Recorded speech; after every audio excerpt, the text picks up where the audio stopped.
बिस्मिल्लाहिर्रहमानिर्रहीम। अख्तर हुसैन अलमरूफ अलबेला साहब किसी भी तारुफ के मोहताज नहीं है। वो पाकिस्तानी फ़िल्मों, स्टेज ड्रामों और टीवी ड्रामों के माने हुए अदाकार हैं। बच्चों के लिए बनाए गए मशहूर ज़माना टीवी ड्रामा ऐनक वाले जिन में भी उन्होंने एक किरदार अदा किया था। वो 21 सितंबर 1940 को गोजरा में पैदा हुए। 70 की दहाई में उन्होंने सबसे पहले स्टेज फिर फिल्मों में अदाकारी के जौहर दिखाना शुरू किए।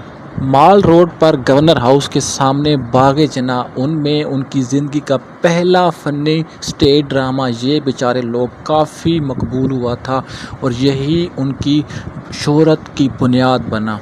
इसके बाद उन्होंने फिर पीछे मुड़ के नहीं देखा और कई एक फ़िल्मों में अपनी अदाकारी के जौहर दिखाए, जिनमें इश्क नचावे गली गली, बाऊजी सवेरा वगैरह शामिल हैं। ब्लैक एंड वाइट टीवी के ज़माने में उन्होंने आरिफ अली आरिफ के एक खेल एक सी बादशाह में मुग़ल आज़म का किरदार अदा किया, जो बेहद मकबूल हुआ। ये खेल मुग़ल दौर की अनारकली की पैरोडी था और मज़ाहिया था। इसी खेल में शहज़ादा सलीम का किरदार मशहूर ज़माना कॉमेडियन अमानुल्लाह साहब ने अदा किया था और इस तरह इन दोनों की जो जोड़ी है वो मकबूल हो गई और फिर इस जोड़ी ने कई एक स्टेज ड्रामों में अपनी मकबूलियत के झंडे गाड़े।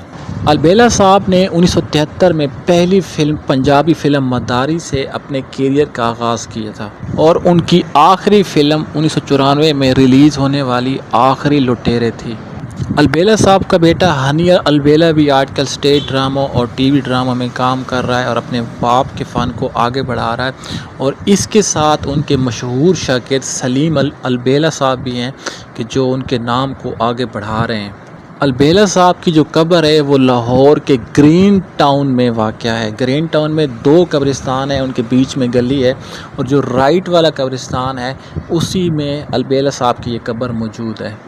17 जुलाई 2004 को लाहौर में दिल का दौरा पड़ने से वो अपने खालिक हकीकी से जा मिले। हमारी दुआ है कि अल्लाह ताला उनकी मग़फ़िरत फ़रमाए और उनकी आने वाली जो मंज़िलें हैं वो आसान फ़रमाए। बिला शुबा वो पाकिस्तान के बहुत